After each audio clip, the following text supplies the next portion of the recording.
Shalom. Aujourd'hui, nous voyons la place de la confrontation spirituelle. Christ a payé un grand prix à la croix. Et ce grand prix-là, c'est qu'il est mort pour nos maladies, pour nos malédictions, pour nos péchés, pour nos souffrances, pour nos infirmités. Cela a été accompli. Et cela a été décrit dans Ésaïe 53, versets 3 à 5. Dans Galates 3, verset 13. Et ce qui est disponible pour nous en Christ, en croyant en Christ, c'est la bénédiction d'Abraham. C'est la santé divine. C'est la guérison. 1 Pierre 2, verset 24. Donc, pourquoi maintenant, en Christ, il y a des maladies qui affligent toujours nos corps? C'est parce qu'il y a nécessité d'une confrontation spirituelle. Et la confrontation est à 3 niveaux. La première confrontation, c'est avec nous-mêmes. L'ignorance qui est en nous doit quitter. L'incrédulité qui est en nous doit quitter pour que nous puissions marcher dans la réalité du nouvel homme. Dans 2 Corinthiens 5, verset 14, il dit « L'amour de Christ nous presse. » Pourquoi? Parce que si un seul est mort pour tous, alors tous donc sont morts, afin que nous puissions vivre, non pour nous-mêmes, mais pour celui qui est mort et ressuscité pour nous. Ça veut dire quoi? Lorsque nous sommes en Christ, nous devenons une nouvelle créature, comme le verset 17 le dit. Et cette nouvelle créature-là a des standards divins. Notre standard n'est plus terrestre, notre standard est divin. Ce qui veut dire que ce qui nous affligeait avant, les choses anciennes sont passées. Les choses nouvelles, dont la santé, la guérison, la vie éternelle, la joie, sont notre partage en Christ.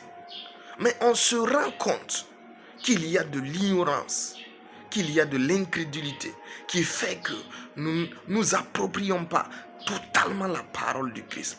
La deuxième confrontation, c'est l'environnement, la nature. Il y a des moustiques, il y a des germes partout qui peuvent nous infecter à tout moment et déstabiliser notre santé. Jésus nous a donné la santé divine, mais ces infections, mais ces germes, mais ces attaques de l'environnement, l'alimentation déstabilisent notre santé. Donc il y a lieu de confronter ces choses et de rétablir la guérison, de rétablir la santé dans notre corps. Et c'est un protocole. C'est un protocole. Et la troisième confrontation, c'est avec Satan, qui est capable d'envoyer des afflictions, d'envoyer des maladies dans les corps, comme il l'a fait avec Job. Il continue de le faire. Il est appelé le destructeur. Il est appelé le dévoreur. Il est appelé le menteur, le voleur. Donc tout ce qui est négatif, c'est son caractère. Donc lorsqu'il commence à envoyer les maladies dans ton corps, il y a lieu d'une confrontation. La confrontation spirituelle est une réalité. La confrontation spirituelle est une nécessité. Ce n'est pas parce que Christ a payé le prix que cela va couler comme de l'eau douce dans ton corps. Non, il y a lieu de tenir ferme contre les ruses du diable. Il y a lieu de tenir ferme sur la parole de Dieu. Il dit que la parole doit être éprouvée dans chacune de nos vies. C'est l'épreuve de la parole, l'épreuve de notre foi qui produit la victoire. Dans Romains 5. Donc il y a une épreuve à faire de la parole de Christ. Ça ne va pas tomber comme des mangues. Même si nous souhaitons que cela soit automatique, et cela est automatique, mais l'automaticité de l'œuvre achevée de Christ pour nous est un esprit.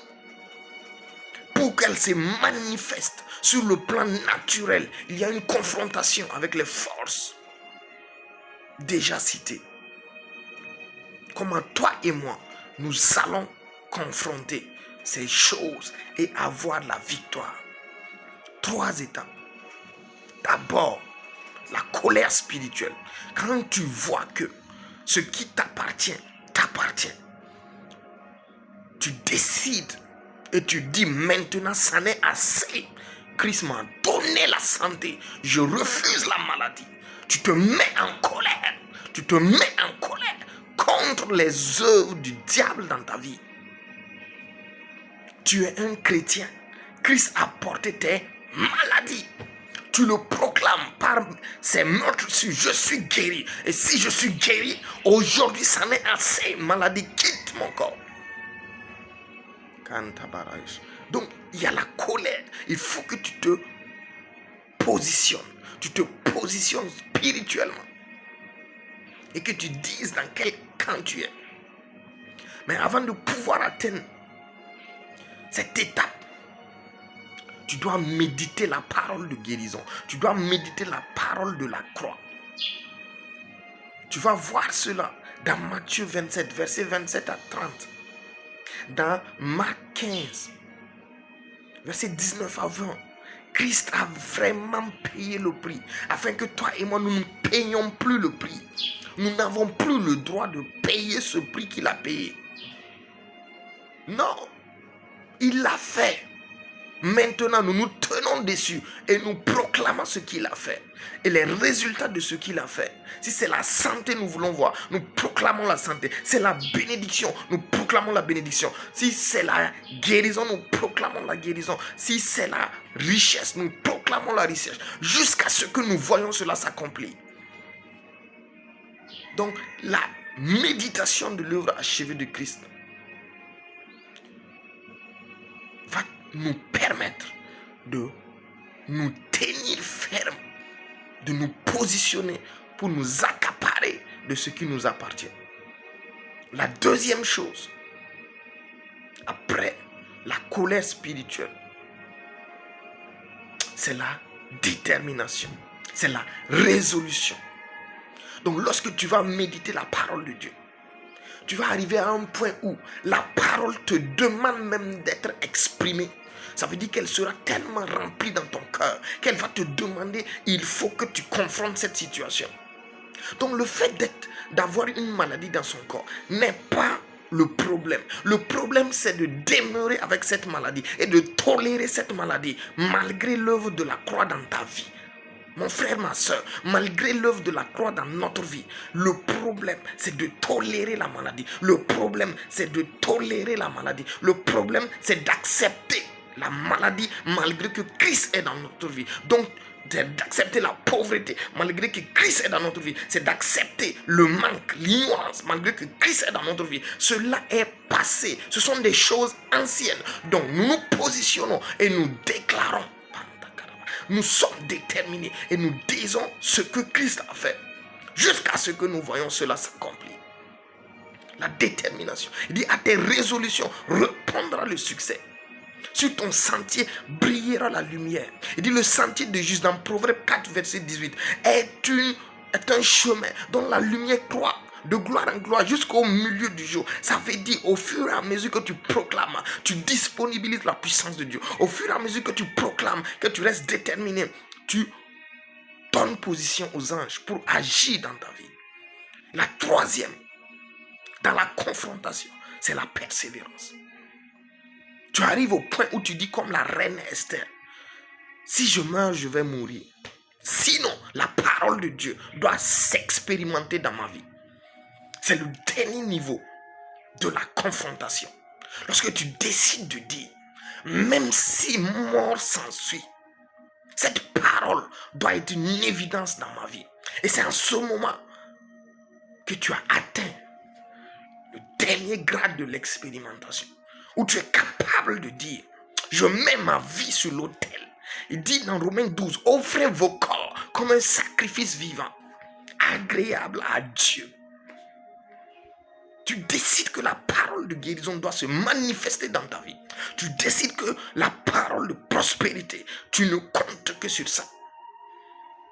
Tu es riche en Christ et tu continues de le manifester. Tu continues de le proclamer. Tu continues de le vivre dans tes paroles, dans tes actions, dans tes pensées. Tu es riche. tu es guéri, tu es dans la bonne santé. Donc, si une maladie, si une infection, si une déstabilisation vient dans ton corps, perturbe ta santé, perturbe ta guérison, qu'est-ce que tu fais? Tu décides de combattre et de gagner. C'est la conquête de ta santé. Et cela passe par la confrontation spirituelle. Alléluia. Demeurez bénis. Shalom, shalom.